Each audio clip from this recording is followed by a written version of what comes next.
Welcome to The Human Experience, a podcast about the stories we live out every day and the importance of championing the vulnerability and courage of the storyteller. I'm your host, Jennifer Peterkin, and it was through my own lived story of experiencing domestic violence that this podcast was created. By traveling the globe and interviewing each guest in person, I am convinced now more than ever that stories have the power to change the world.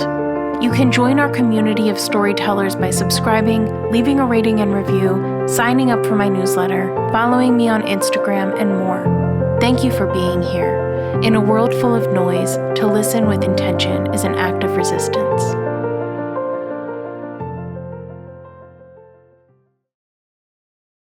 Episode 61 of The Human Experience is Paula's story. Paula used to describe herself as a people pleaser, but it was the near-death experience she had while giving birth to her first son that she says woke her up. The experience shifted how she saw the world in such a profound way that she became an entirely different person. After walking through her journey of healing and self-discovery, Paula is now a health and happiness coach for leaders. This episode was recorded in Oulu, Finland. Paula, is that how you pronounce it? Paula. Paula. Yes. Okay. Yes.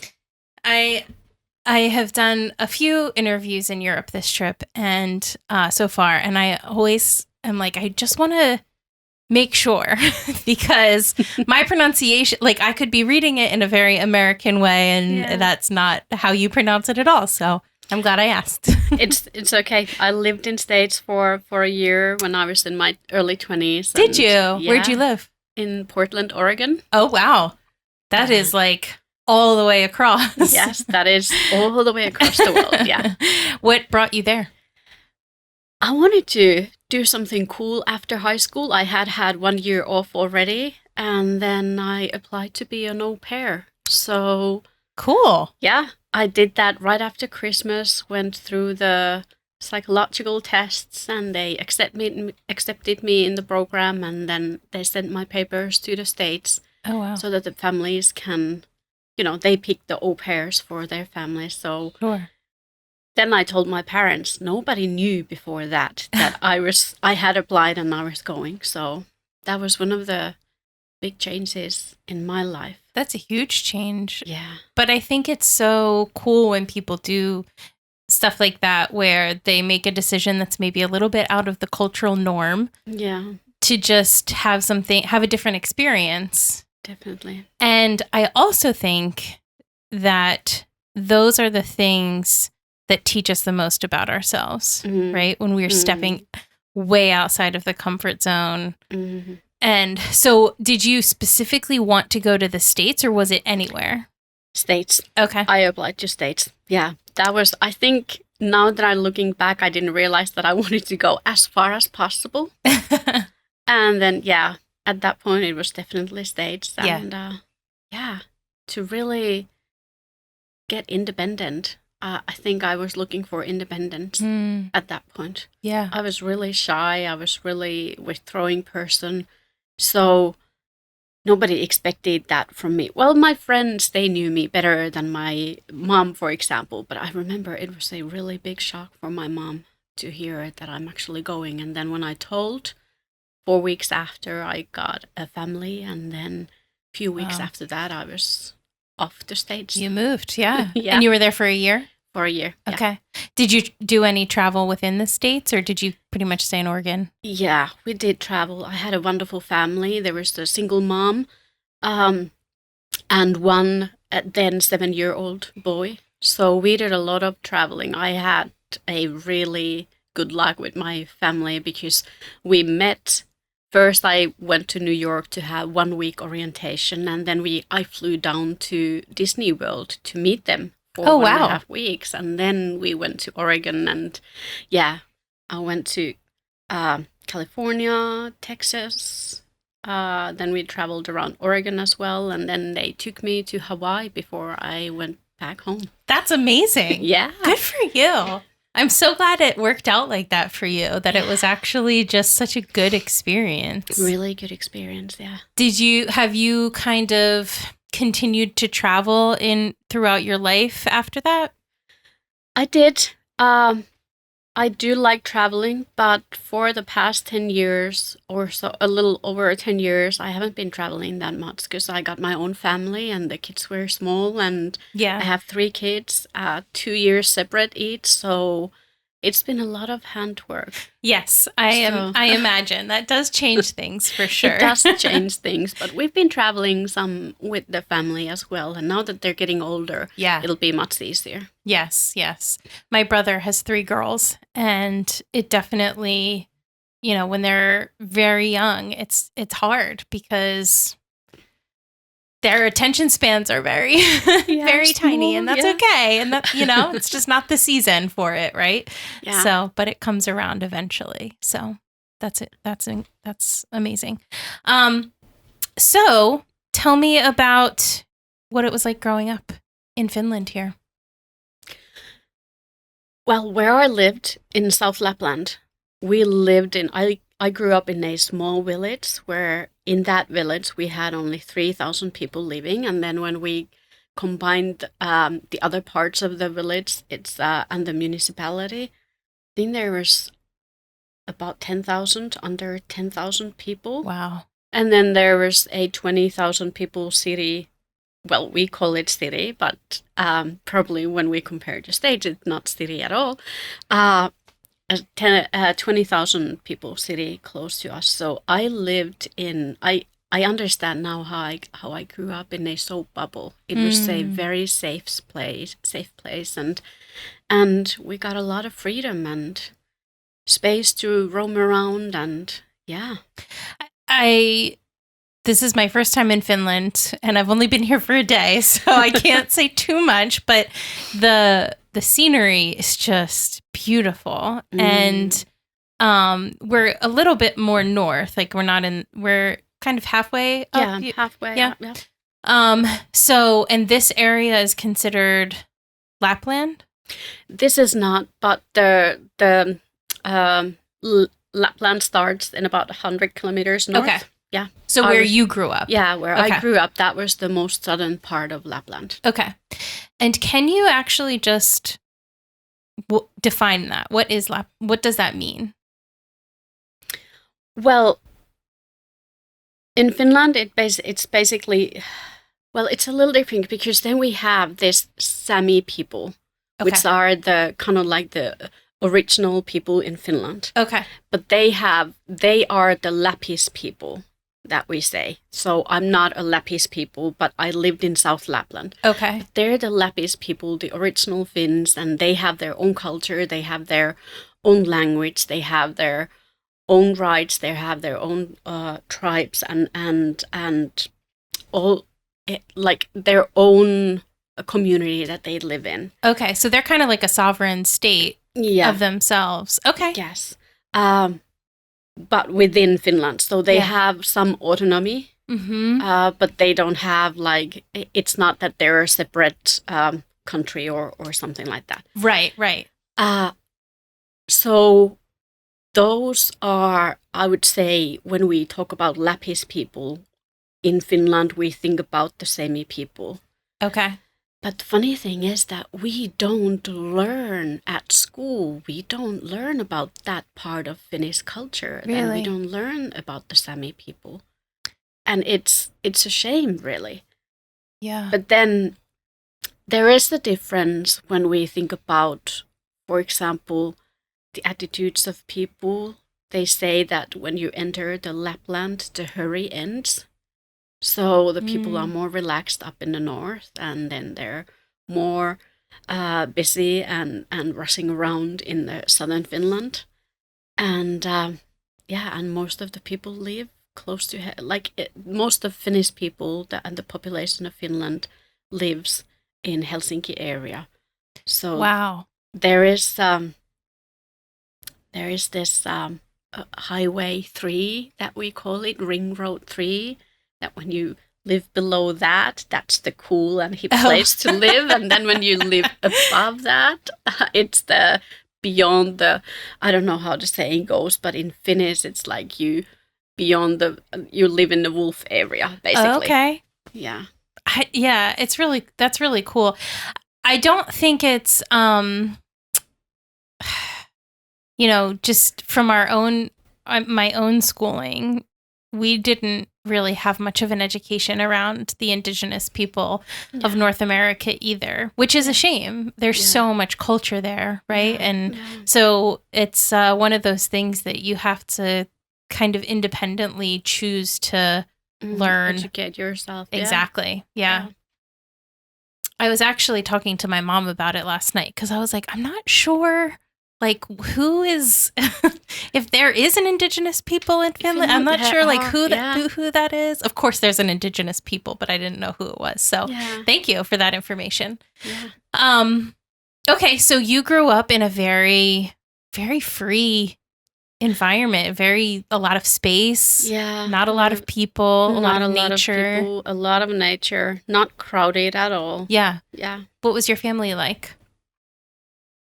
I have one older sister, and then my mom and dad, they got divorced when I was in my teenagers. And I always say that, I had a good childhood.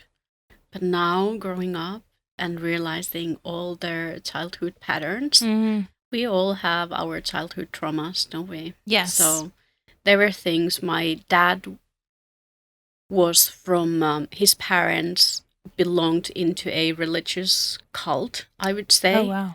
And I would say it's a cult basically in Finland. And they had, basically they raised everybody in fear. So fear was the one how you control and how you lead and all those kind of things. My dad didn't want to have anything to do with it, but he had been brought up like that. So of course, those things were present in our lives as well. And we had a lot of good conversations with him after we grew up with my sister about the patterns and everything and how he is now realizing that how much their fear has been present, that everybody needed to be controlled by fear. Yeah. Yeah. So, of course, there were not fun things either. But it's I think it's the path for all of us, and we get to learn and I had micros points coming when I gave birth to my first child, and that's when I really realized that so there is so much more to life than what I thought that there is, and I realized that when I was a small child, I had seen things that I didn't realize that everybody didn't see. I sensed things that I didn't realize that everybody sensed. And when I tried to talk about that in my childhood, there was nobody who understood. So I closed that part of my life. And then when I gave birth to my first child, that was a near-death experience for me and for my son. And after recovering from that, it opened up a whole new world, and this other realm opened up for me again. And I couldn't deny sensing and seeing and living in a new way in this world. That is fascinating. I think you're completely right that none of us escapes life without something, right? Some sort of trauma. And, that we don't always realize what we've gone through because, especially when we're children, that's our entire world. We don't have any frame of reference for anything else. Yeah. So and even if it's not, the most extreme examples, there's still things that we all experience that we don't realize, maybe that wasn't super healthy. Yeah. To experience when I was a child or even now. Yeah. But we, I know that when we had talked beforehand, when we were getting ready to plan the interview, you had talked about having your son, and that was your shifting moment in your life. Yeah. So, when was that? When did you have your son? That was in 2009. Okay. Yeah. So 15 years ago, a little over 15 years ago. Wow. And I had like I thought that I had really great pregnancy, but looking back, I realized that I was having these weird symptoms, and I was trying to tell about them, but because they were below the norm, they didn't pay any attention. But for example, my blood pressure got really high up, but I usually have a really low blood pressure. Okay. So it didn't cross the limits that, would lead to further investigations. So it was like a not so high for somebody else. Yeah, but for somebody else you. and what they considered would be normal during pregnancy. But it was right there at the highest end of the limit. But Wow. yeah, it was really big change for me. And then afterwards they realized that, yeah, my son, when I was giving birth, the birth started 2 weeks early. And then I had this green child water coming out, and then we needed to rush to the hospital. And then when the labor was starting, his heart stopped beating for a couple of times. And then by changing my positions, they got the heart beating again, but then it stopped and they didn't get it beating. So I had an emergency C-section, and he was not breathing for the first 18 minutes. Oh my gosh. I get emotional now. Of course. Yeah, I haven't been talking about this for a long time. And, but he's fine. He recovered. We had, we went to neurologist a year after to just examine that if there is any brain damages or anything like that, and nothing was found. So he's doing great. That's incredible. Yeah, but then I think it was 2 days after giving birth, they realized that there was something wrong with me. I was getting yellow. I was swelling up. I was much bigger than before I was giving birth. So then they realized that, okay, my liver isn't function, my pancreas isn't function, my kidneys aren't functioning. So, and they didn't really know what was wrong with me. So, were you still in the hospital at this point? Yes, I was still in hospital at this point. And I learned afterwards that when that's happening with your organs, people tend to, you're not consciously present in this moment anymore. So they have these remarks in their notes, the doctor's notes, that they couldn't get contact with me. And I remember I was in a state where I did not understand speech. I knew someone was speaking to me, but it sounded like an alien language. Wow. And I remember trying to communicate back and saying that I don't understand. And I don't know if I could articulate myself at that point well either.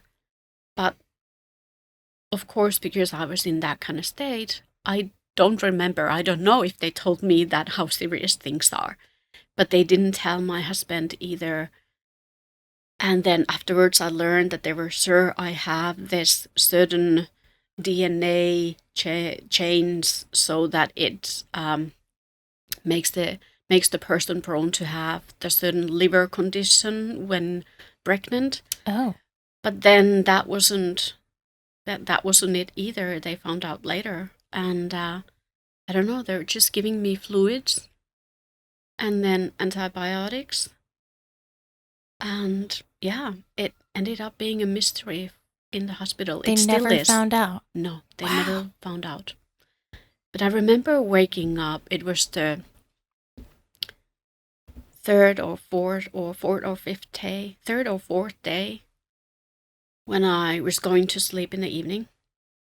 And I was thinking that, is this life after giving birth? I don't know what's happening. And I don't want to be here. This is not what I expected everything to be like. And I was feeling really depressed. I remember, because my thoughts were still working, but I couldn't articulate, I couldn't understand people, but my mind was still working so that I could, I was thinking clearly in my head, in my mind, at least. But then waking up the next morning, the 4th or 5th day, I saw the sun in the trees, And then knowing that on the other side of those trees, because that was like the parking lot area between the hospital and then the children's emergency room, that on the other side of those trees, my son is there in the children's emergency room, and I have no relationship with him. That I had a son, but I didn't have any relationship with him because I wasn't. I was, of course, sleeping when he was born because of the emergency C-section, and then I got to visit him a couple times, but I was already sick, so I didn't really bond. Yeah. I couldn't hold him. It was, it was a really uncomfortable decision and or moment, and then I made the decision, that conscious decision in my mind, that I want to have a relationship with him, and I want to learn to know him and to love him and to hold him and to be there for him when he grows up, and that's when things started to shift for me. Wow. I was so swollen I couldn't go to the bathroom. I couldn't even get up from the bed. My C-section wound had ripped open and it was dripping all the time, and I'm not good with any, not even bruises, so I was all the time ringing the bell for getting help, but the nurses stopped coming. They didn't come that often anymore, so I made the decision that I want to get to know my son and that I need to be helping myself. It sounds horrible when you think about that the nurses didn't come, but that was the best thing that could have happened to me. That helped me make the decision that I need to be taking care of myself. So I remember it took me 2 hours to get to the bathroom and back, and then I needed to take a nap after that and to change the bandage on my wound. And so that's how it started. And then for a few days I wasn't able to visit my son because of my condition. They didn't know what was wrong, so they didn't want any infections or if there was possibilities for that. But then when I got to visit him again, I was asking the nurses to take me there many times a day, and that's how it started. And then day 9, only a few days after, they released me home. They say they don't know what happened, that it was a miracle that I survived. And I afterwards started to studying how our mind works, how we can affect our body with our mind and with our thoughts. And I know the power of making a decision. And I didn't realize it back then, but afterwards I realized, okay, I made a clear decision. And I aligned my actions, every action, with that decision. And then one small action at a time, aligned action, I got better. And yeah, I think it's the miracle. They think it's the miracle. But then I think that there is this part that I'm still on a journey to learn more about how the mind works and how we can affect ourselves and the life, really. Yeah. So that was the first big thing that I realized, that, okay, we can make a decision and then we align our actions. I won't say it will guarantee that you will get and what you want and what you made the decision about. But there is power to that is beyond like human understanding. I agree so completely. There is so much intertwined between mind and body. Yeah. That we don't understand. Yeah. Right? And that we have such a limited understanding of how that works. And even now, with more conversation being had around mind-body connection, it's still just scratching the surface, right? I think that our minds are incredibly, incredibly powerful things that we're not even, we don't even understand how to use to its full potential. You know, it's almost like we think that the brain is for this, like in this lane, and we just have to keep going down this lane and just get faster and faster down this lane. but it's actually like a 4-lane highway, and there's so much possibility. There's so many places you can go with it, but that we just don't even understand. Yeah, and don't even have control of that. That's the huge thing as well, because 6 months after, by the way, on day 10 we got our son home as well. So wow. that was a quick recovery for both of us, and then we started to learn to know each other and to have a bonding, and That's beautiful. Yeah. How was your husband through all of this? Because it must have been so, I can't even imagine, first your son, and then you both think you're in the clear, right? You've done the technically hard part. Yeah. And then all of the sudden you get really sick. So, and you're out of it. Like, you're not even really conscious some of that time. So. Yeah. We never talked about it back then, but afterwards we've been talking about it, and he said that it was, I get emotional again, that it was hard to first realize, because he was there. I was sleeping, of course, when my son was born, and they took him to the emergency care room. He could just see his son for a small while, knowing that something's wrong, and then rushing him and to the emergency room, and him just, because it happened. First of all, the decision of emergency C-sections, they always come quickly, so he was just left there.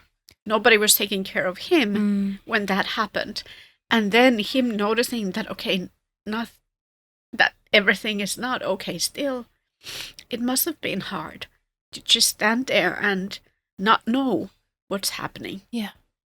And then when we knew that, okay, he is stable, everything seems to be okay for him, and then we noticed that something is wrong with me.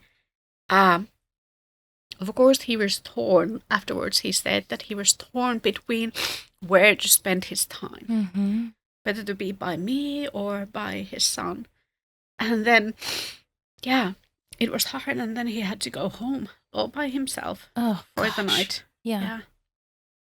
Not knowing what's going to happen. Sure. Yeah, thinking about the families, the partners of,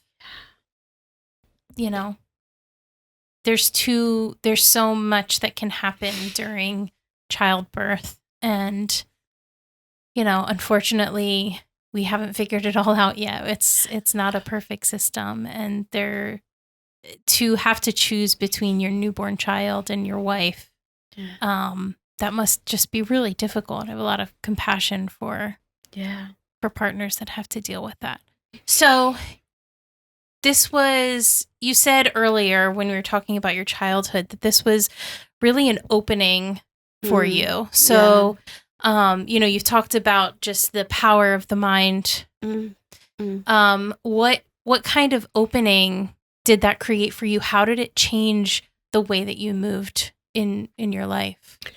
Well, there was one incident before that. About half year after giving birth, I needed to run to constant blood tests all the time, just to make sure that the condition stays well. And then after 6 months, I got a call back from a doctor about the latest blood tests and the results. And then I remember my in-laws were visiting, and my son was sleeping they were in our kitchen, and our son was sleeping in our bedroom in his crib. And I went there to have the conversation. I was looking out the window, knowing that all was well. But then the doctor said that you should be lucky. And I said, okay, that you're alive, because it was a matter of hours, if not minutes, that you survived. And I hadn't, like I said, I hadn't realized. I don't know if they told me how serious it was before, because I was not present in it. Like, I was awake, but I was not consciously present here. Yeah.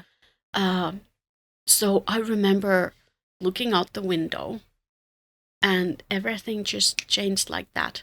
The colors changed. When I looked at my son in his crib, it changed. It's like everything changed just like that. Huh. And I was really confused. And of course, lucky to be alive. But it was a really confusing moment. And then when, because the thoughts, they sifted in my head just like that. How I saw the past, how I viewed the present moment, how I saw the future. Everything changed. And it was just this moment of kind of like, I don't know, wonder. Mm. And even noticing the colors changing. And for me, it was the whole world changed right there and then. The whole world. Wow. But nothing changed physically. Like nothing really changed in other people's mind. So it was a really puzzling moment. And I remember ending up the phone call and thinking that, oh my gosh, how I'm going to get my in-laws out the house. I need time to figure out what's happening here. Because it was a very confusing moment to realize that the whole world can change in an instant. Mm. And then I kept that to myself for a long time, and then trying to explain it to my husband. He was so supportive, but had absolutely no idea what I was talking about. It was, I love him. He was so supportive and tried so hard to understand. But of course, when you haven't experienced that yet, he has, of course, later we've had conversations, and he now realizes that he has had such moments in his life. Yeah. They don't need to be always that dramatic. They're usually very small, mundane moments when we realize that the whole world has changed. Mm. But yeah, then trying to explain that was very difficult. And then it took time for me to recover from that. And I didn't start to study how our mind works right away. They told me that I should not get children anymore because it's possible that the condition renews and then it's most likely deathly. Mm. But I knew that it was a wake-up call for me. I knew by then already that this was here to wake me up to really live my life. And at that moment, I realized that, okay, I had been pursuing someone else's dreams for me, not my dreams.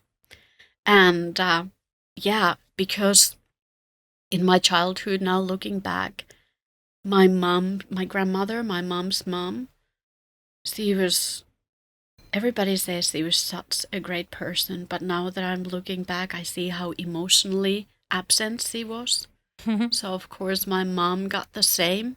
She was not able to be there emotionally for someone and for us kids when we needed her.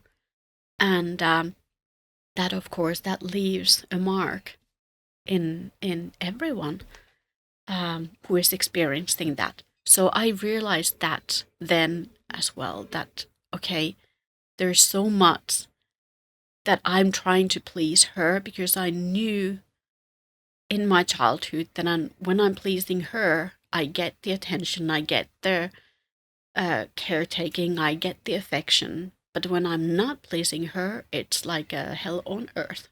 So that's how I had been building my life, trying to please everyone.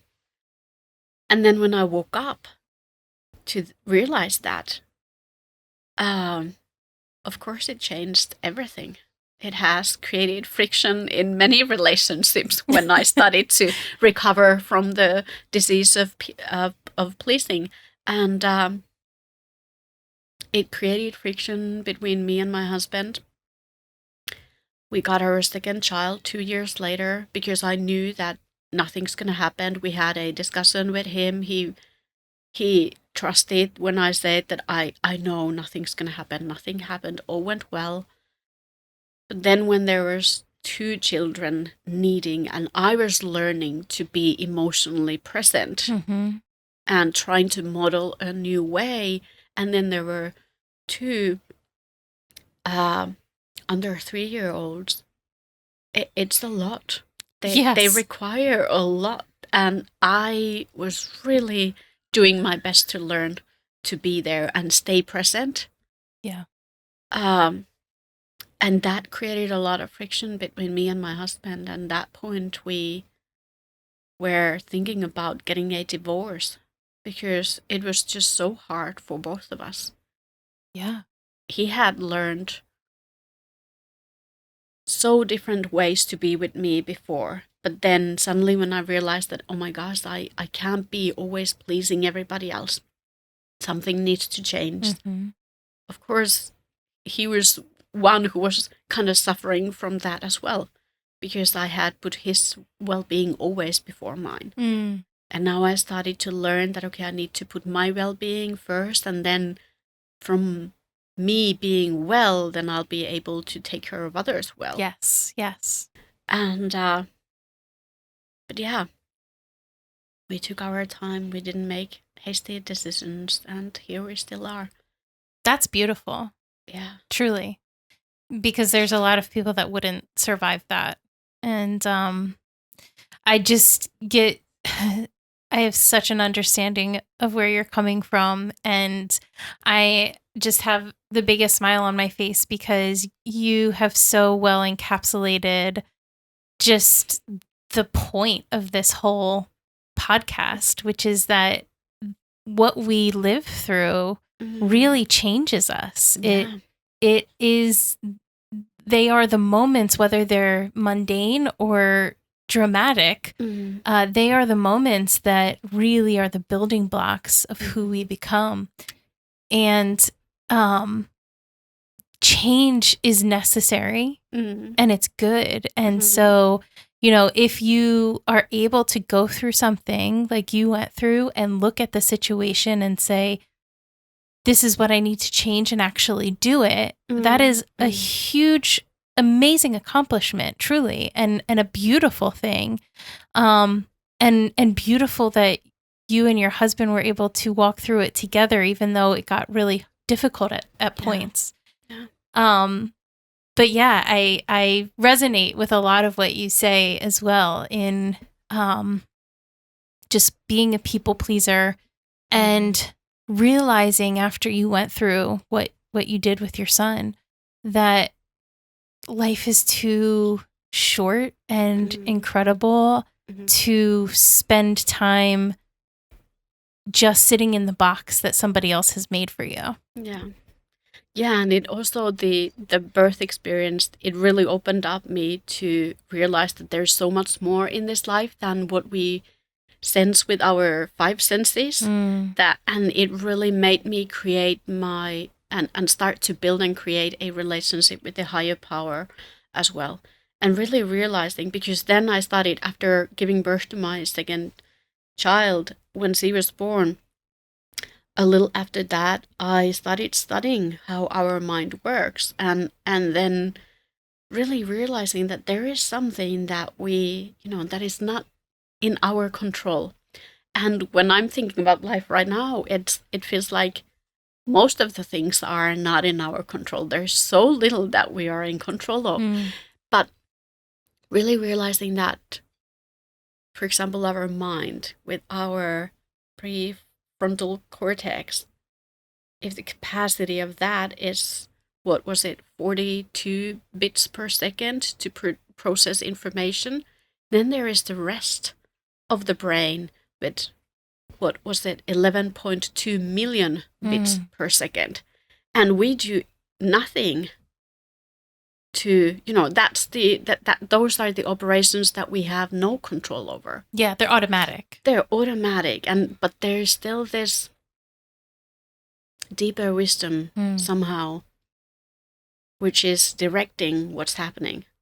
Like when the embryo turns into a baby, it's like I'm not the one telling, what needs to happen body. next. Sure. It's like everything happens automatically. There is this greater wisdom that is leading and directing everything, and that's what I started to build and create a relationship with, as well as a consequence of giving birth to my son.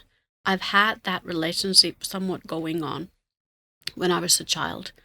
But you know how religion it casts its shadows in it, and there's so much in different religions where that is like human made for controlling people. Mm-hmm. So back then, in my childhood, I didn't have any understanding of that. And I remember thinking that when they were talking about God, that how God can be loving and then punishing at the same time, that this is a weird concept. I can't quite grasp the essence of this. Like, how can this be? Yeah. And then really opening up to those questions again afterwards. Mm. But then when we continued in our journey with our growing family, we got our third child in 2013. And that was one of the moments back then. I had already been studying how our mind works. The past year before giving birth, I had been studying to be a mental or spiritual coach. And because I knew I needed to pursue some other avenues in my life, and I had always naturally been a person who people come to and tell their worries, and I'm the one listening and then asking questions, and then they just realize themselves that, oh, this is what I need to do, and that's where it went wrong, and that kind of thing. And I realized that that's something that I need to pursue in my life as well. But being a psychologist wasn't my thing. That wasn't, I think that was a too narrow path. Okay, yeah. And I needed to, I wouldn't probably be a good psychologist because I'm really curious to explore the wholeness of life. Yeah, there is you're right, it is a narrow path. There's guidelines and, things. In that way, that's what I meant. That then if you are an official psychologist, there are certain guidelines that you need to follow and obey and yeah. I wouldn't be good at that. I would have been before, but not after. Not after the world opened up for you. Yeah. Yeah. I understand that. I think that you're right. There is so much more that we are capable of than we even understand. And so much that happens even without our knowledge that our minds and bodies are doing. Like with your example of being pregnant and just the baby growing and it all happening, and it's all natural. And I think sometimes we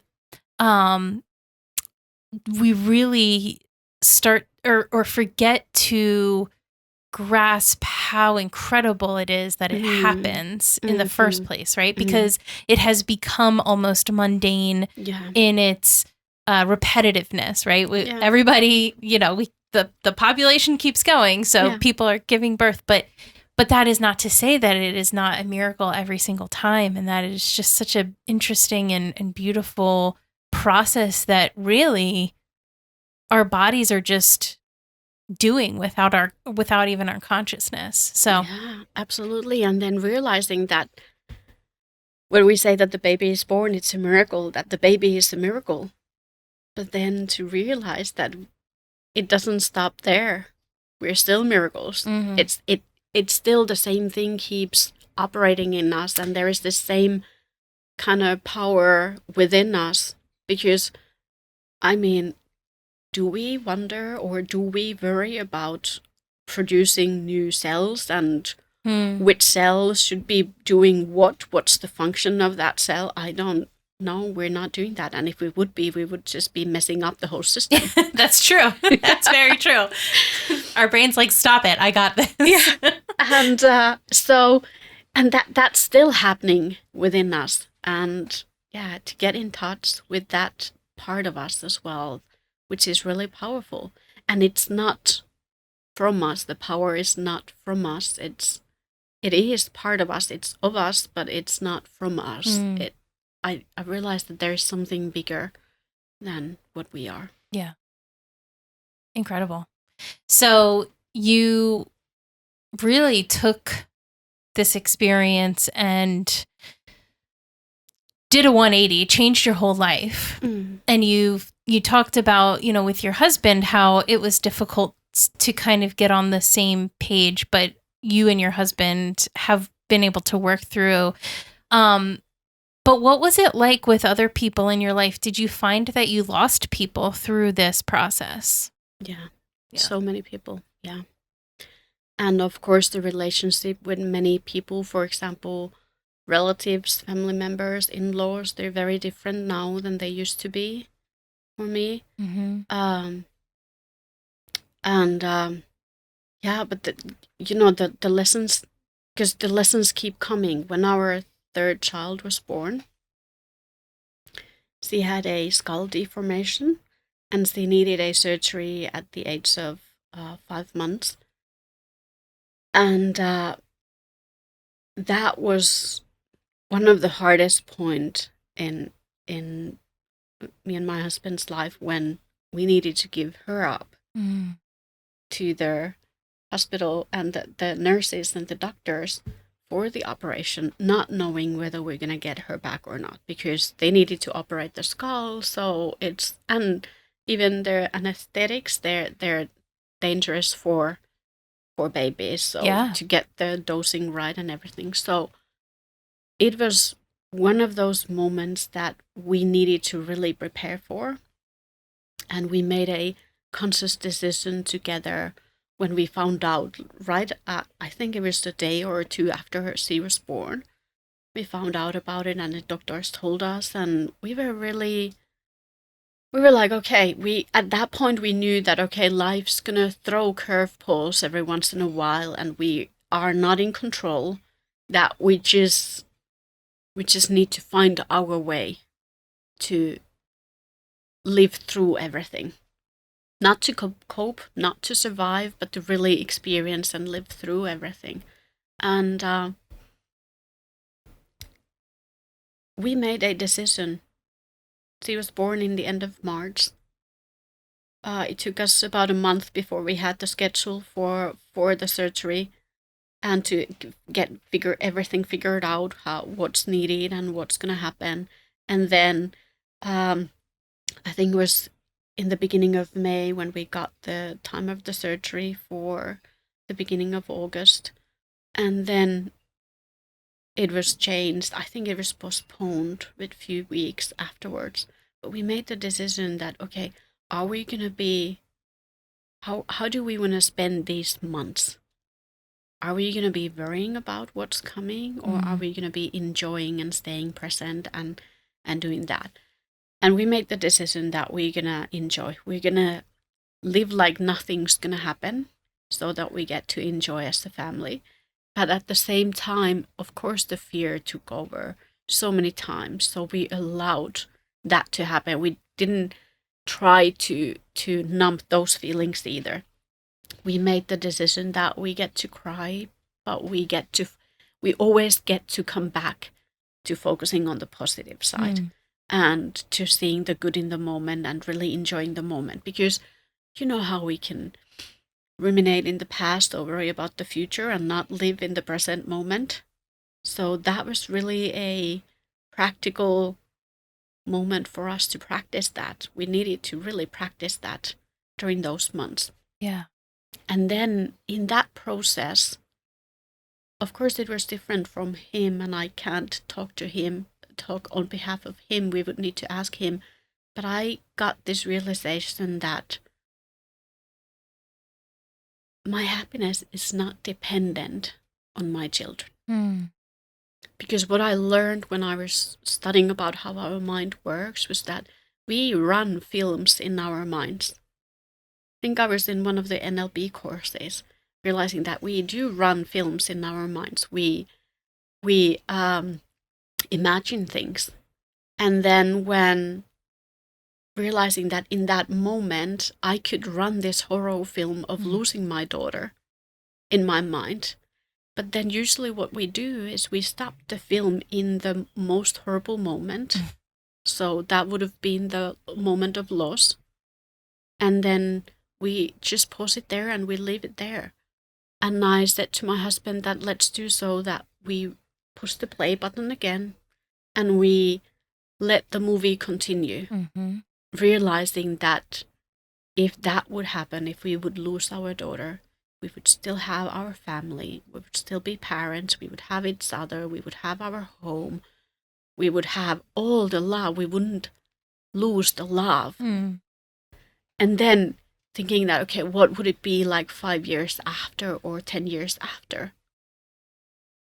And that was the, I quite can't put words to it, but that was the most horrible realization and the most relieving realization at the same time.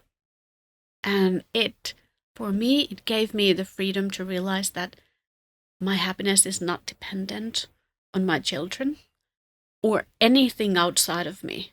It's not depending on anything outside of me. It's my inside job always to be able to tap into and really find that serenity and excitement about life, regardless of what's going on and what's happening around me. And that's what I'm practicing. That's what he's practicing on his own way, my husband as well. We practice it very differently. But it's something that has stayed, and it was like realizing the power of decision and how everything can change in an instant, and then realizing that happiness is an inside job. Those were kind of the curveballs of life that threw me off my old path and into my new path, and really made me open up during those years, that there is so much to life that for me I had the opportunity to explore and to learn, and most of them were related of me getting to know me, really, to love me and appreciate myself and accept myself, and from that to be able to kind of have a different relationship with the world and with other people. And yeah. Wow. I mean, you have tapped into so much healing, and yeah, that is, it's truly incredible, because we are, as you are an example, we are so capable of it. Yeah. But it takes work, right? It's not easy. It's hard, and as you've said, you've lost relationships over the work that you've done. Yeah. But it's so important, because I'm listening to you and I'm just truly in awe and inspired by where you are and where your values are placed and where your identity is, because realizing that our happiness is not dependent on outside factors, I think, is one of the most difficult things to learn and to put into practice as human beings. It is such a valuable lesson, but one that doesn't come without some scars or some difficulties, right? Yeah. So I just, where your journey is incredible, truly. And it's like you said, it's not easy. Oh my gosh, it's simple. It's so simple to keep practicing, but it's not easy. And what I've noticed is, like, I've done a lot of work with myself, because of course there are moments when it's so easy and convenient to practice. And then there are moments when it's not convenient and you want to kind of abandon everything. Yeah. But that's what I took into my heart, that I really want to walk this talk, and I want to practice these things even when it's the most inconvenient thing. And that has meant letting go of many friendships, letting go of, I've lost friends along the way. I lost my relationship with my mom and dad and my sister for a long time. But now they've come back. Like, some of the friends have come back. And my relationship now with my mom and my dad and my sister, they're much better. They've come back in a new way, and they're much better now than they were. They're healthier. They're based on truth. They're not based on lie anymore. So but this is, everybody's always saying that, okay, you got all these realizations, so it must be so wonderful to live your life. And I'm like, well, I have to say that I think this is the very difficult path of life for anybody to choose to learn from everything that life throws at us. Because the healing that I've been doing, always something more comes up. Mm-hmm. You know, when I was turning 40, 5 years ago, over 5 years ago, before I was turning 40, coming close to my 40s, probably I was in that part of journey of healing where the childhood trauma could really get up. Mm-hmm. And it was time to go through and past those and to navigate through them and to open up. And yeah, now I realized that how I remembered I remember things now that I didn't even know, and they're horrible things that happened. Yeah. Healing is such a interesting journey because you are 100% correct. If you start down this path, it is the best thing you can do for yourself. Yeah. But it does not stop. There is no point. There is no end of the road. Yeah, there is no point when we are ready. Yeah, we're completely healed. We're done. Yeah. Everything's great.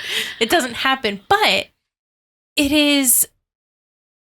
There is such peace and relief and liberation that comes with it if you continue to pursue. Yeah. And just, you're talking about your relationship with your family and how you lost it for a while, but it came back.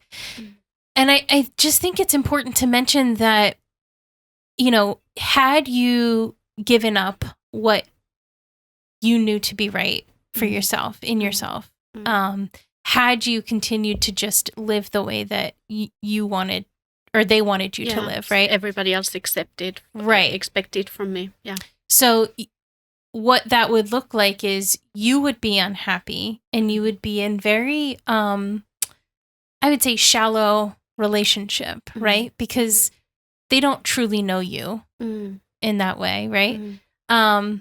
But because you chose to disengage and say, this is where I am, these are my boundaries, you can accept them and be in relationship, or you cannot accept them and we won't be in relationship. Because you chose to draw those lines, you have now found your part of your healing and you've gotten them back. And I just think it's such a beautiful thing that things aren't necessarily permanent, right? Like they don't have to be permanent. And so even if you're struggling in a current season, and even if things seem really bleak and they're never going to get better, if people are open to doing the work and actually putting the time in and putting the effort in, it is possible to heal together as a community. And even if it's not happening on the same timeline, right? Because we all have to reach those points in our lives that we decide to start to heal. Absolutely. And when we are healing, and when we are really, I wouldn't even say prioritizing our healing, but giving ourselves the permission to heal and allowing healing to happen, it's when it has this ripple effect. It is already healing for others as well. And when they I think what happened was my birth family, they kind of caught up with what was happening and realizing, and they allowed themselves to heal. But there are still, my relationship with my mother, I love her. But now it's based on truth. So we visit and we live far away from each other. And we see, and my kids see their grandmother a couple times a year. And it's basically maximum 1 week that we can spend under the same roof without starting to kill each other. Yeah, but that's kind okay. and that's kind of where we've come. We've realized that there is a way for us to make it work, but it's not a way where nobody has to give away their own power. Yeah. It's not all or nothing. Yeah. Yeah, and I think too there's kind of a saying about it, the only people that have issues with your boundaries are people that can't that don't want you to enforce them, right? Yeah, and so nobody, as long as you're setting reasonable boundaries that aren't unhealthy, right, yourself, nobody should be upset with a boundary that you set for yourself, right? And so the only time that really happens is when it comes, you have to realize that you've been crossing that line, and so now you have to back up, and that's hard. It's hard. Yeah. So, but the people that can actually take that step back and realize, okay, this is what, she's enforcing a healthy boundary. I need to respect that. And then you can move forward in relationship. And the people that won't respect that, well, then were you ever in relationship with them in the first place? Or were you just, giving and giving and giving? Yeah. Yeah. And I think that this teaches a lot of compassion. When you learn to be compassionate towards yourself, that's when you are really capable to being compassionate towards others as well. But I remember I remember back in the day when I was not willing to heal. I thought that everything was okay, everything's perfect. It's like there's nothing wrong. I avoided. I realized I was in this vicious cycle of numbing all the uncomfortable feelings. But I remember then how annoyed I was when somebody was setting clear boundaries. I was so annoyed. And now I realized that, because I was not willing to heal. I was not open yet. And now if that kind of people comes across, I realized that, oh, right, okay. And I do bend my boundaries every once in a while, but I know now that there is a limit to it, that if I keep doing that, I'm going to end up in a very unhealthy pattern and cycle again. And, I have this wonderful Norwegian friend with whom we always say that, we've done recycling. Like we've done recycling in that way. We only recycle the cardboard boxes and the paper and the glass and the metal and all those kind of things, but not recycling in the old way where we kind of get on a new relationship, and then when it gets to go bad and starts to go bad, rather than working on ourselves, we would, like the old me would have just probably changed and started a new relationship. Yes. Yeah. But I also love that you kind of highlighted your own experience in there too, because I do think it's important that we have grace to an extent, right? Yeah. Grace and boundaries should coexist. So, but to be able to say, look, I've been there. I've crossed other people's boundaries without realizing it. I've struggled through the same problems. It's such a good way to kind of understand that we're all trying, and a lot of us are just trying our best. Yeah, we're doing our best. Yeah. And so if somebody isn't in the same place as us, that it doesn't mean that we have to let our guards down and let our boundaries down and just let people stomp all over it. Yeah. But we can have grace for the place that person is at in life, and hope that they will start seeking healing for themselves. Yeah. One of the hard lessons in this, with,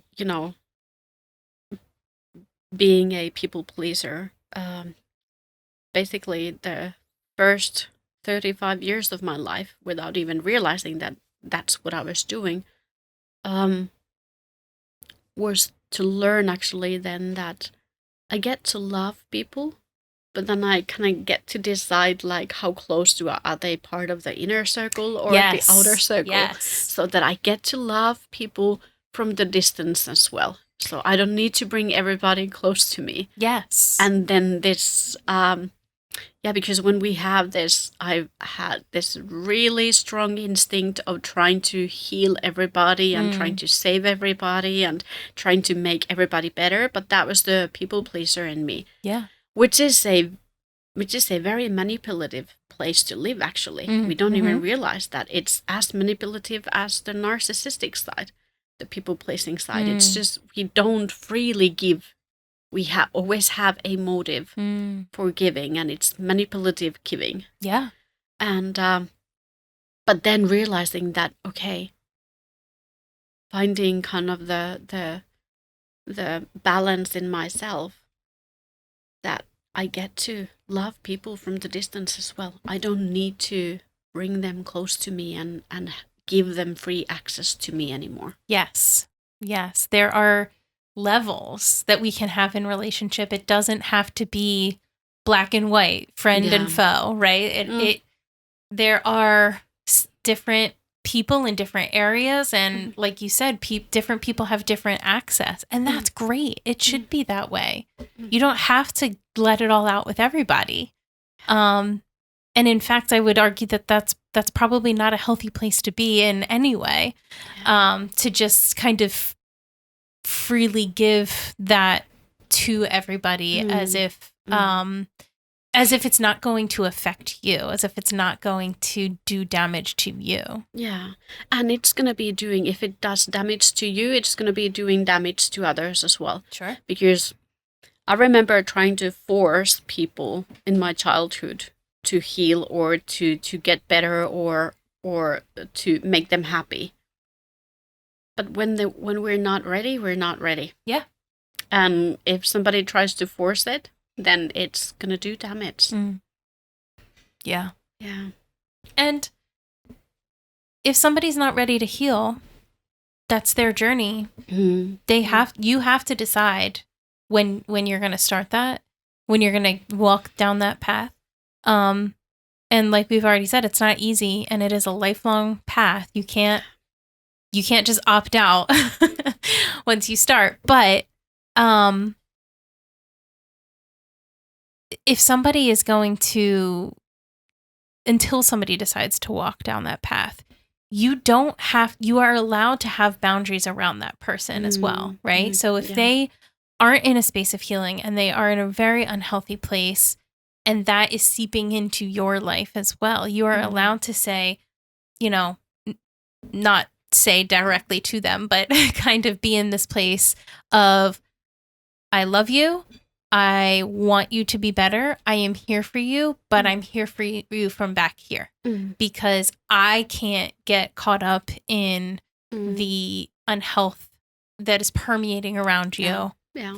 And that is your choice, and I respect that it's your choice, but I am opting out of that part of it, right? And so I think that the way that we love people matters, and so we can love people well without opting into the unhealthy and dysfunctional behaviors, right? And we can still have those boundaries. And it's important too, because otherwise we burn ourselves out very quickly trying to, again, like pick up everybody else's pieces. Yeah. Yeah. And then forget about our pieces. Yeah.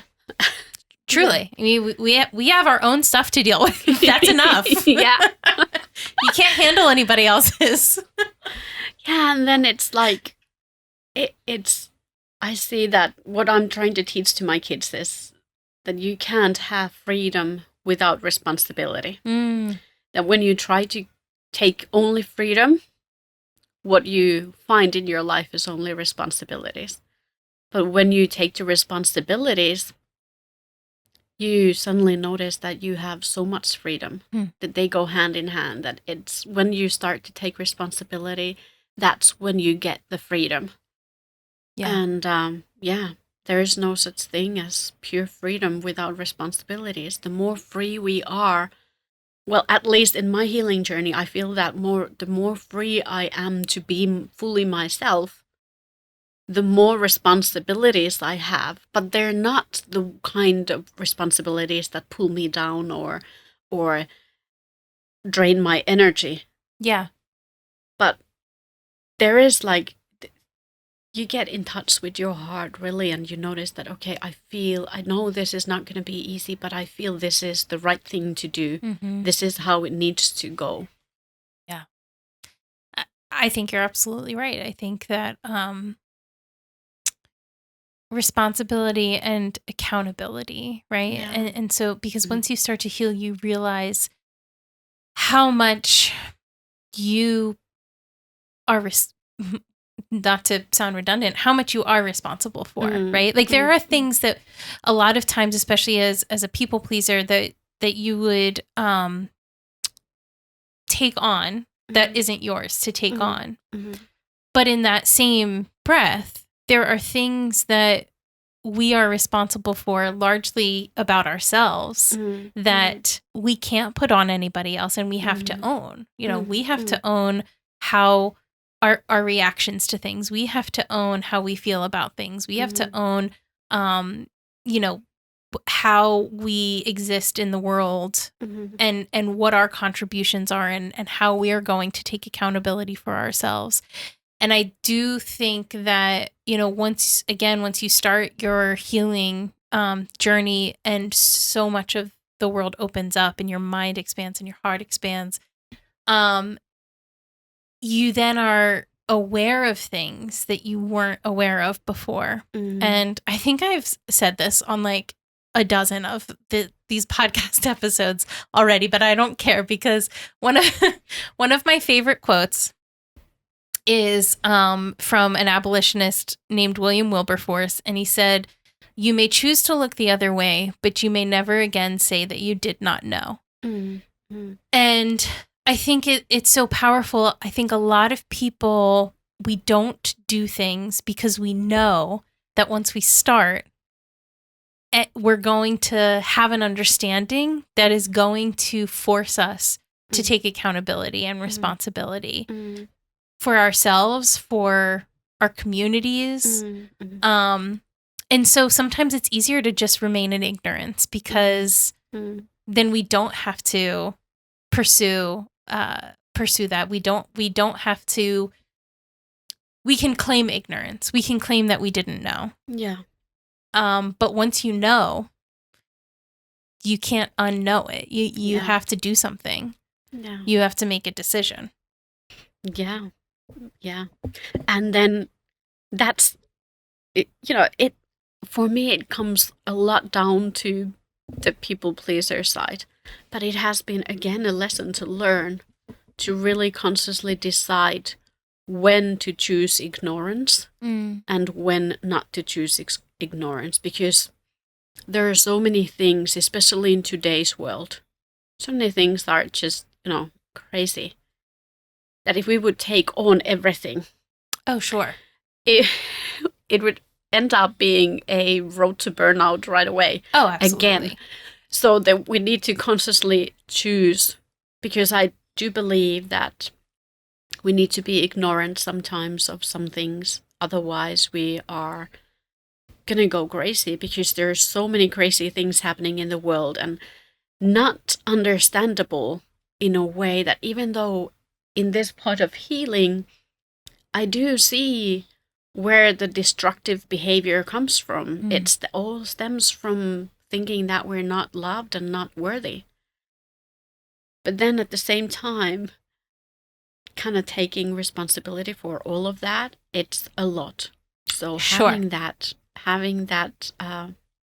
well, I don't know, maybe I'm not far enough in the healing yet. It's going to be open up, because this is what happens. It keeps opening up in new levels all the time. Yeah. So probably what I'm saying now, when I'm listening back in 10 years, I'm like, oh my gosh, your dear Paula. You didn't realize it back then. But that's how it should be. We should be listening to ourselves 10 years ago and being so embarrassed, right? If we are in the same place 10 years from now, we're in trouble. Yeah. But yeah, I mean, I completely agree. You can't take on everything. That's another aspect of people pleasing, right? Is just to take everything on as your own. But I think that especially in this sense, ignorance, we can be ignorant about ourselves, our own role in things, our own habits and things that we do that we don't realize affect ourselves and other people. And so remaining ignorant to ourselves is a very dangerous place to be in, right? Because there is no responsibility in that.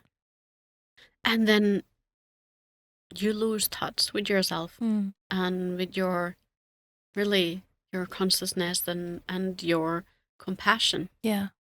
And it's... Yeah, sorry. I didn't mean to cut you off. No, you didn't. I was just going to say that it's a lifelong path that I'd say that keeps on giving. Yeah. But it's not easy. No, there is reward for sure. And I think, a lot of times the reward is looking back and seeing how far you've come, right? It's not even necessarily, I mean, there is reward in the present moments, but a lot of times I find I don't realize how far I've come until I look back and see where I was to where I am now. And that's not to say that there isn't enjoyment in my present moment, but when you are inching forward, you don't always realize, because it's a slow pace, right? Yeah, and then you look back and you were like, oh wow, I started way back there. Yeah. And now I'm here and I'm going to continue going forward because there's still so much to learn and to, That's beautiful. I was just having this conversation yesterday with a group of people. I'm facilitating the happiness practice where we're basically teaching 5 principles of happiness that people get to practice over a period of 6 months. Okay. And now we were done with 3 principles and diving into the 4th one. And then we had this midpoint assessment along the way. And we were going through the results with the group yesterday. And then one of the guys in the group said that he at first thought that nothing has happened like during these past 4 months. Like nothing has happened. But then when he took the assessment, took the few minutes to answer the questions and really think about it, he said that it opened up. It's like, oh my gosh, I didn't even notice what has happened. Now that I'm going through this and I'm really taking time to consider and look back and reflect upon what has been happening and what is happening now, I can see the difference. Yeah. And I can feel the difference. And I can notice the difference. So that's, I think, what you said, that when you look back, in this healing, what I've learned most is to really have compassion towards myself, because even though I consider that I've gone through a lot of healing, I still get things wrong all the time. Yes. And then absolutely, there are these sweet glimpses and moments when you caught yourself realizing that, oh my gosh, I didn't go into the old patterns in this point. I got to, and it feels so good. So I think those are really rewarding moments as well. Yes. They may be fleeting moments, but they're so rewarding. Absolutely. Yeah. Absolutely. No, I think you hit the nail on the head with a lot of that. And, we've talked a lot about this and talked a lot about people that have chosen not to start this path yet. And I say yet because there's always time to start, right? It doesn't matter where you are or how much life you've lived. But I kind of just want to say there's no superiority here, right? There is no moral superiority, no elitism in this process. No. And it's because it's truly not about that. So I can't look at somebody that has not started this journey yet and say, what are they thinking? Because I've been there. Yeah. Right? We have so much compassion when we're like, it feels like I want to go and hug that person and say, it's going to be okay. Yeah. And that's how it should feel. It should never feel like somebody is looking down on you because you haven't come far enough. Because there is no start or finish line, right? Yeah. Like it's all a learning experience. Yeah. And the other thing is we don't know what has happened in somebody else's life to put them in the position they're in now, right? Yeah.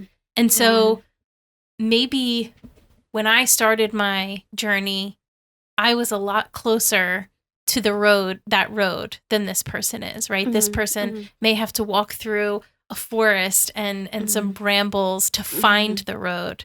And that's maybe more difficult than the road that I had to walk down. And so we can never know what somebody else has gone through and what it will take to get them to that road. But we can only just hope that they find it because you know from experience that it brings so much peace and joy. It does, yeah. We can only hope that happens. And when I'm looking back my own experiences, I can see how, because I think that there is this higher power which is guiding us towards the path that is really ours.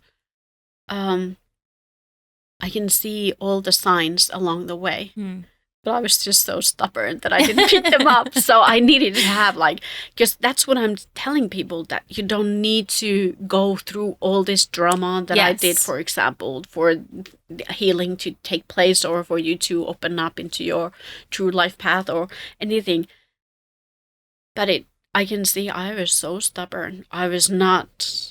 I was probably so arrogant and not ready to admit my own mistakes, that I just needed to crash down completely so that I would have got the message. Yeah, I think it's unfortunate a lot of times we find ourselves on this road because of trauma, and that is really unfortunate because it doesn't have to be that way. No. But it is part of life. And so, I'm not thankful for my trauma, but I am thankful for the person that I have become outside of it, right? I am not going to be thankful for what I have experienced in that way, because I don't think that we should celebrate trauma like that. No. I think it romanticizes it in a way. Yeah, it does. But I think that the choices made afterwards are important. And I made some not good choices afterwards. I was not a fun person to be around after my big T trauma. And I was arrogant and angry and just so angry. Yeah.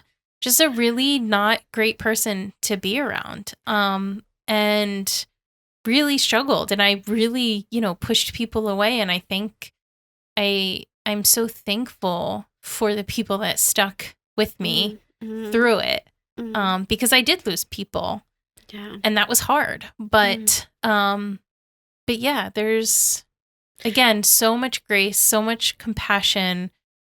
Because you've been there. You've been in the place before you started. Yeah. And you went through the uncomfortable feelings and not try to numb them, but actually experience them. And when you've done that, I don't think nobody can help but have compassion towards others in those kind of situations. But what I see, I want to go back a little bit when you talked about this superiority. That's what I see is like... I'm kind of jumping into new subject here, but as a coach, I'm coaching people basically to find their own path and to really find their own way to succeed in life on their own terms, and to really cultivate happiness as a competitive advantage. But in my work, I see so many people who are so miserable. And they have this idea that, okay, I'm miserable, and then I see someone who seems not to be miserable, and they position themselves as leaders or having it all right and being rich and whatever is the measurement that they're using. Yeah. That they place those people somehow higher up. And then they think that only if I position myself better than, higher than, more than, that's when I'll get the fulfillment. Yeah. And oh my gosh, did I live that life? And realize that it's not that. And then I've had these people in my life who've said always that, okay, Paula, you know how you position yourself when you're meeting new people and powerful people and that kind of things. And I said, yeah, equal. And I said, no, you position yourself higher than. And I always felt uncomfortable. I always felt that's not the way, because that creates friction. Yeah. That feeds the image and false image that we need to be something else than we are. Mm-hmm. And that there are better people and not worse people, and that there would be any differences. But for me, if something has really, like what I've realized really through this healing journey is that we are people. We are people. I remember going into one company and then having a conversation with the HR manager, and then, they wanted me to introduce what I had to the CEO. And she was like, so do you know how you position this and how you approach him? And I was like, yeah, as a human being. He has problems as we all do. Yes. So he's a human being. So it's like meeting each other at this human level, that we're all human beings and equal in that. Yeah, some may have more money than the other, or like what we think higher status, but it's in the end of the day, it's nothing. It's all superficial. Yeah, it's not it's not something real that separates people from each other, or tells what's their function or worth in the world. It's all things that we've decided. And so that can change so quickly. And it has changed, right? Yeah. Like over and over again throughout time and history. Yeah. And I think too, remembering that you enter those spaces as an equal, as a human being, confident in the fact that you are human and they are human. Mm-hmm. And if they choose to put a hierarchy upon the situation, that's their problem. Yeah. And honestly, at this point, I see it as a weakness. Yeah. Right? If somebody has to position themselves as above somebody else, that's a weakness. That's an insecurity. Yeah. And then you have so much compassion when you see that happen. And because that's what I see. It comes from unworthiness. It comes from the need to be loved. But then at the same time, then we have to make the decision whether we want to be close to that situation or not, whether it's the right place to be or not. Absolutely. Because you can choose to disengage at any point. And I think that one of the things that reminds me of, your what you were saying about freedom, right? You have a responsibility to enter a situation and with an open mind, and also not positioning yourself to be better than anybody else. And the freedom in that is knowing that the opposite is true, right? The freedom is knowing that you are also not below anybody else.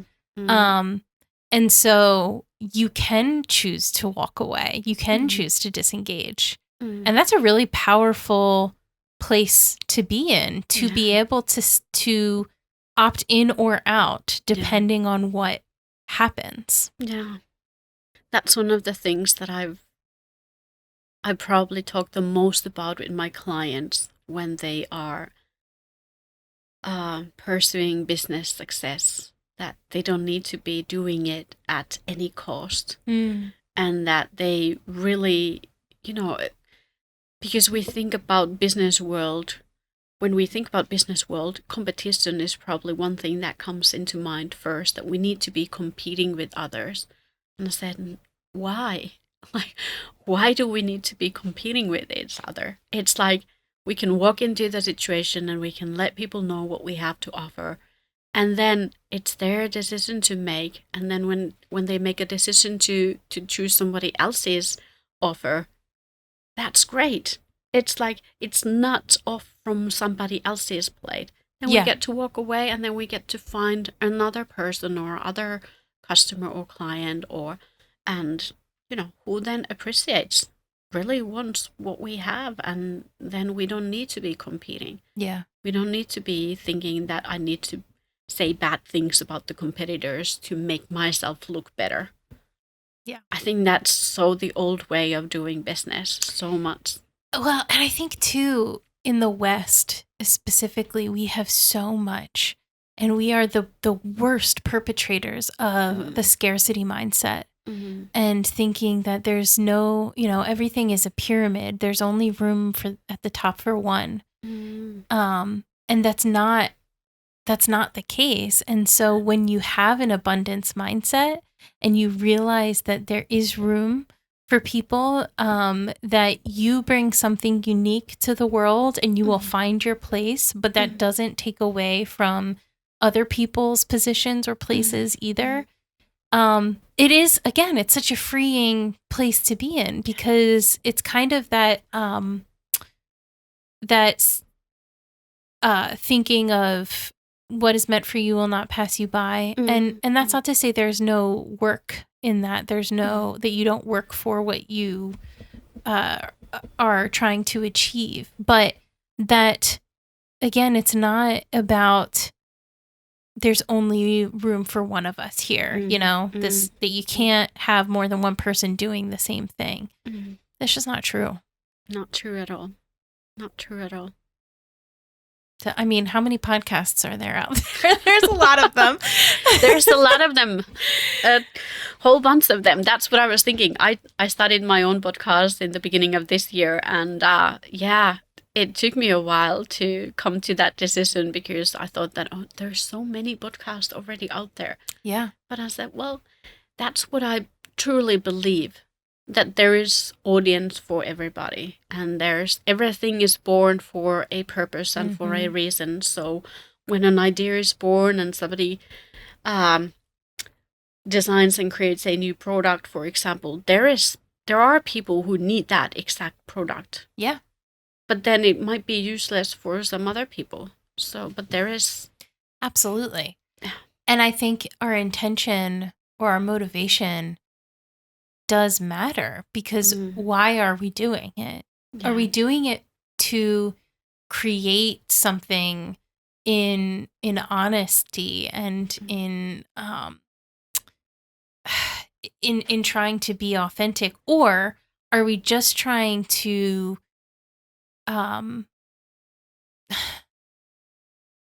kind of fast track our success? And that's not to say that people that want to be successful or want fame or money or anything are bad. I don't think there should be a morality necessarily attached to it. But I think if you are willing to put in the work to do something authentic, you will find your people.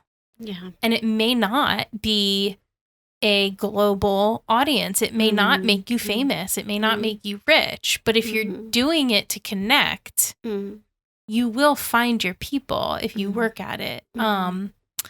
But if you're only doing it because you are trying to go viral or whatever, then you may not have the success that you want to have.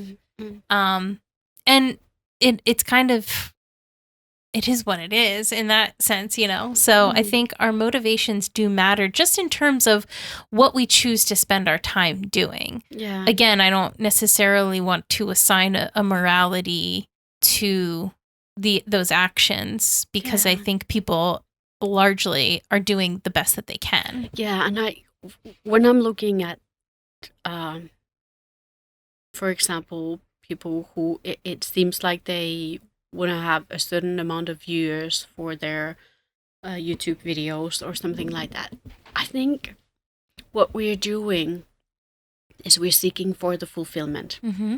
But sometimes we end up seeking them in all the wrong places. And I think I can say this confidently, that we're never going to get the fulfillment from having whatever the amount of viewers we want to have for the YouTube video. Yeah. We're never going to get it from the outside things. But I do realize that it's a part of the path, that we have to seek the fulfillment from the outside things to come to the conclusion that it's not to be found there. That is to be found in different things. It's to be found in really, finding your own true path and your purpose and expressing yourself fully. Yeah. And because it can be a goal, right? Like, I want this to do well. Yes. I would like for this to be listened to by people and to help people. And I would love to have it be successful in the, very basic sense of the word. So in that, it's not bad to want that. But if that's why I was doing it, then it's not going to last very long. No, and then if you're seeking the fulfillment, that only that will give you the feeling of fulfillment, then we're all setting ourselves up for the disappointment. Yes. But when it comes from wanting to share and wanting to help people, and so there's a very different kind of motivation. Then the outcome, there may be aspirations as to how we'd like this to go, but then the outcome doesn't define your happiness or well-being. It's not dependent on whether this or this many people, how many people listen to it and how many people rate it and how many review it and how many, Yeah. Yeah. It truly is a setup for failure. And it's sad because all that means is that somebody is seeking something and they just don't know what it is yet, right? Yeah. But to your point, you're never going to, there's always going to be something to chase. There's always going to be something bigger, better, somebody doing better than you. And so if that is your motivation, you're never going to land in a place, you're never going to land at the top of the mountain. Yeah. And honestly, if you did, it sounds like a very lonely place to be. So it does. And then it makes that, like, I do want to be better. I do want to be successful. All those things. But it comes from a very different motivation now. Now I realize that those are just cool things to experience. Mm-hmm. And if it's possible, why not? Yeah. But it's not that my worth as a human being or me, whether I'm lovable or not, is dependent on those things. Yes. And it's a very different game to play. There's so much more fun. There's so much more enjoyment present. Yeah. And then when I'm competing, I am competing with myself. There are aspirations as to what kind of person I'd like to be. And I see that comes over time with life experience and with this healing journey. And there are images of okay, when, I've gone through certain amount of life experiences, I'm probably going to be this and that and whatnot. And that's always kind of this image that I look forward to and look up to. Yeah. And try to be, but not in a way anymore where, how do you say, I need to abandon myself and my needs and wants and And as you said, I loved how you said that we don't need to put a morality, attach a morality to success, for example. Yeah. Yeah. Yeah, I don't, again, I think it goes to the superiority of it. I don't want to pretend that, first of all, I have it figured out. I don't. I'm trying, Yeah. but I don't. Or second of all, that me somehow being in a different place in life or on my journey makes me better or worse than somebody else. It's never going to be about that. And if I think that, if I live like that, then I really am just setting I'm not as far as I think I am, right? Yeah, and that's when when we're stepping into not accepting ourselves anymore, and then putting grades on. We're grading ourselves and not giving good grades, and then Yeah. I do think that, just again, the mind is so powerful, and when we reframe things, right? Because we all grow up with a perspective, and then as we live life, we gain different perspectives, and so these frames keep changing. But when we realize that we have the power to take a step back, metaphorically, and learn and kind of view the picture from a distance, we have the power to reframe things as well. And so, somebody that may have felt very slighted growing up, very much like they didn't matter, they didn't mean anything, everybody else was better, richer, more successful. And then you go through your life and you take a step back and you see, okay, well, maybe they were positioning themselves like that out of their own insecurities of not being good enough or not knowing where they belong. And when you're able to reframe things like that and really get to the humanity of it, right? Because of course I know that there are people that are not acting in good faith, but I do believe that in general, people are doing the best that they can with what they know. Yeah, and with what they got, and with the experiences that they've had in their lives. Yeah. And we can form so many different kind of beliefs along the way with the experiences that we are going through. And when we are looking for evidence of us being unworthy and unlovable, that's what we're going to be finding. And that's one of the things the first things that I learned about our mind is that there is so much importance in what we choose to focus on, because that's how we then filter in the information from the outside world through our senses. Yeah.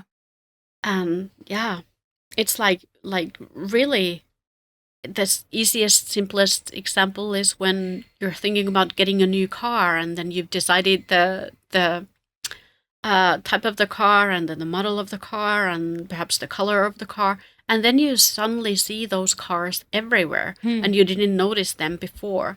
But it's because now you gave the direction to your mind to filter in the information that is in alignment with the decision that you made. Yes. So, that we do remember to focus on the good as well. Yeah. But I don't believe in focusing only on the good, because that's then like false positivity. Yeah. And we need to realize that life happens. It's out of our control. But at the same time, when it feels like nothing's working out, there are at least as many things, if not even more, that are actually working out. Yeah. And that we just remember to tap into seeing both of them. So it gives us the balance. Yes, absolutely. Well, like you were saying with your son, when you decided, or I'm sorry, is your last child your daughter? Yeah. Okay. When you were talking about your daughter and the surgery and leading up to it, and how you chose to live in the present, you chose to find joy in your life, but you also gave yourself the opportunity to tap into the emotions that were coming through. Yeah. I think it's so important. There is such a thing as toxic positivity. You called it false positivity. And it can be really poisonous if we are forcing something that doesn't actually exist. It's not real. Yeah. Right? There are things that we can find happiness and goodness and joy in. But that doesn't mean that the bad things don't exist or the hard things don't exist and we're not going through them. And so to force ourselves into being just happy all of the time, first of all, it's not real, right? Like that's a lie. But also, I think that also messes with us, with our brains, because then we put this pressure on ourselves. You know, we can't be anything less than this threshold of happy is to be weak, is to be unworthy, is to be, ungrateful. And it's not true. Yeah. And I think like what I've learned is because we grade the feelings, don't we? We say it's a good feeling and a bad feeling. So now I'm starting to say to myself that this is comfortable and then this is uncomfortable. Oh, that's great. I So love that it's comfortable feelings and uncomfortable feelings. And realizing for me, happiness is the realization that there are both present in our lives. Yeah. And usually they're present at the same time. There's a mixture of emotions going on. And then happiness is this emotional state. And then that you get to realize that you get to be feeling both comfortable and uncomfortable feelings at the same time. Yeah. And that they're always present in our lives. But then also that the feelings and the emotions, they're like the signposts for us. They're the navigation system, because if we completely ignore them, like I did for much of my life, I did not get any teachings on how to handle uncomfortable feelings. So the best way was to try to avoid them. And but then we only end up living in our head. And yes, if we think about, we have in the happiness practice, we have this analogy of human beings being airplanes. But for us to fly safely, we don't only need the engines, which is our intellect, but we do need the navigation system, which is our heart. So we need to travel. And this is probably how I could kind of sum up my healing journey, is traveling from my head to my heart and combining those two. And this is probably the longest trip that we ever make in our lives. Wow. That is a word. That is good. And I really love the removal of good and bad feelings and comfortable and uncomfortable. I'm going to start using that because that's fantastic. Yeah, I remember our previous dog died week before Christmas in 2014. And I was not ready. We were not ready for that. And it came suddenly. So in that, he already had some illnesses that he was managing, and it was okay. And but of course, we were worried that we don't know the level of pain that he's feeling. But he never showed, or it, we should say it, but we called it him. He never showed any emotions of pain, and he never reacted in any way that we would think that he would be in pain. But at the same time, when we lost him, I was both relieved and then so sad. Yeah. So sad. And then it's like, I remember in that moment, I was telling my husband, I am so relieved and I am so sad, and I was just crying. And really, in those moments, I realized that before, in the past, I would have denied myself the possibility and the opportunity to feel relieved. I would have only tried to opt in for the sadness because it seems more appropriate in that moment. But it's not true. That's not true. That's the way for numbing yourself. And when you're numbing one feeling, you end up numbing all of them. Yes. And when we try to numb the kind of uncomfortable, because there the relief was the more uncomfortable feeling in that situation.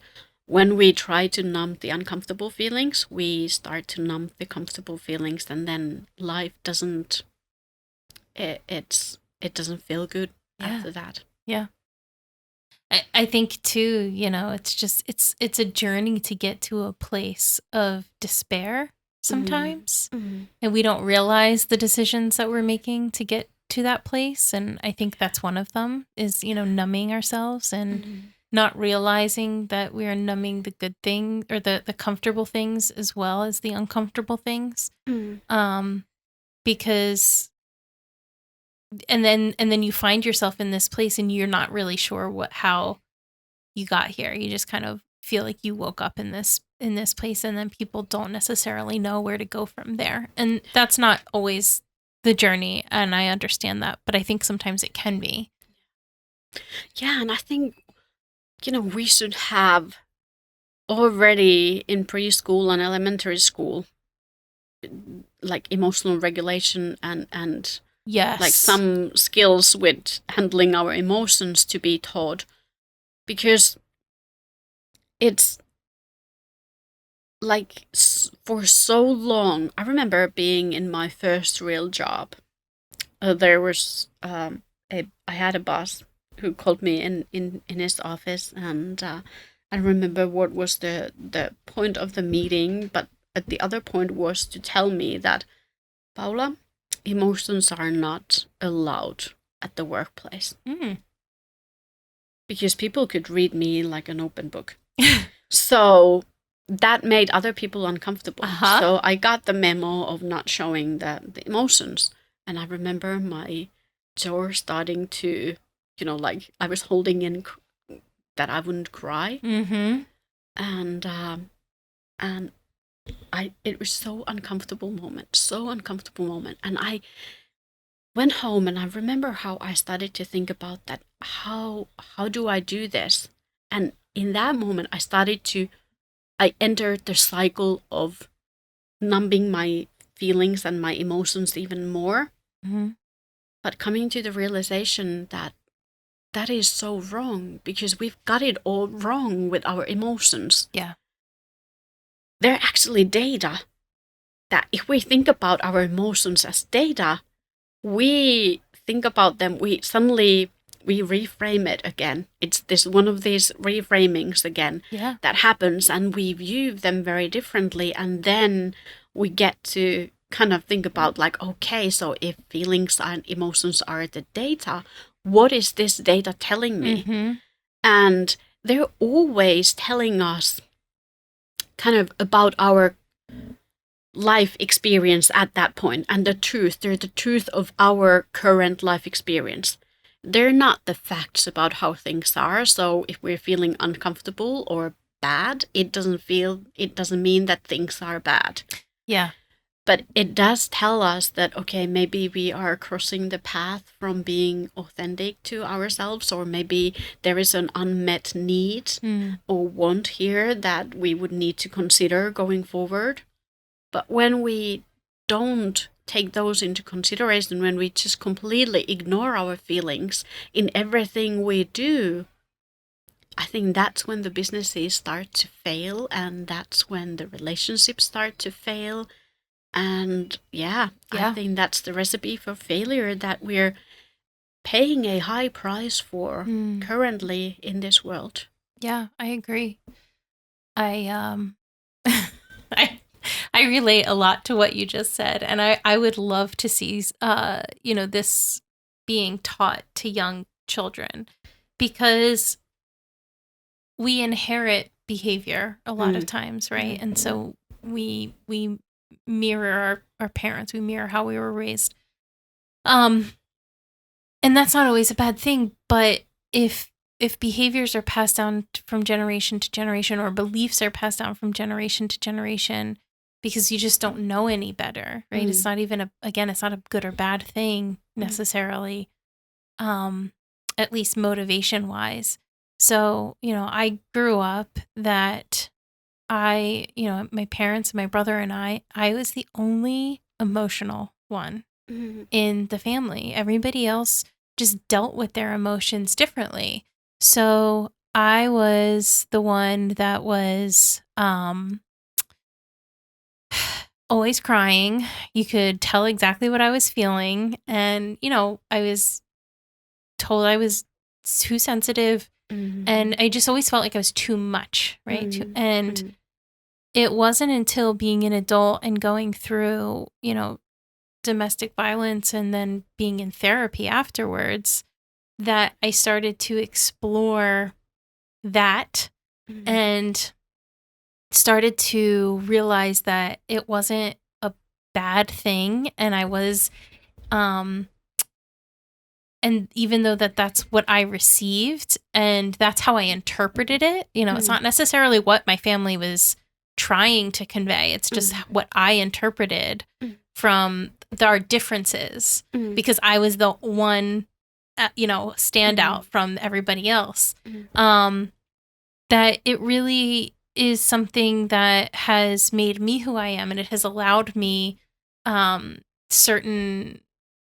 access certain things that maybe other people don't have. And there are, it's a spectrum, right? So not everybody reacts the same way to things. Not everybody feels things the same way. And that's okay. But that there, like so many things, there is a spectrum available, and it's okay to be at different points on that spectrum. Absolutely. Absolutely. So, well, we have talked about compassion quite a bit, but I do ask everybody a question at the end of each episode, which is, through the lens of your experience, what does compassion mean to you? A lot of things.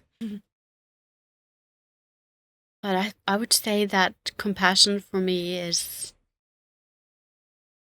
really accepting myself, loving myself, and fully accepting myself and then loving myself as a result, and knowing that I'm worthy. And from that place, I understand myself better. I see where I'm failing and where I'm succeeding, and where I can do better, and where I can learn something. And with that understanding, and then what you said about grace, having grace, that I have the compassion is also having the grace for yourself, that you see yourself failing over and over and over again, even though you're trying and even though you've been healing so much. And so that's what I feel like when I stay true to myself and I accept myself, I understand myself better. And that's when I get to understand others better. And then I have compassion first and foremost for myself and towards myself. Because then I have nothing but compassion towards others. But I've tried it the other way for so long, to have compassion for others and not to have any for myself. That didn't work. That wasn't real. That wasn't authentic. That was a lie. That was me pretending. But really now, tapping into who I am and finding a way to accept myself in each situation, and then taking the lessons that life offers and moving forward with those. I think that's the compassion that I have that's how I have compassion and practice compassion for myself. And then that's kind of the grace and compassion I have to give to others as well. Beautiful. To meet them from that place. Meeting people where they're at. Yeah. I think that's lovely. And like you said before, in talking about going through healing, it's simple, but it's not easy. It is simple to choose healing, but it's not easy, and sometimes it's the most inconvenient thing that we can do. And it makes it hard. Yeah. Yeah. Absolutely. As is compassion and as is grace, right? Yeah. So they really are radical practices when it comes down to it, but simple. Yeah. And so I think sometimes we don't realize how radical they truly are in our world. as it stands today. And sometimes it took a long time for me, and I have plenty of situations coming up where I don't know how to practice compassion and how to practice grace in certain situations.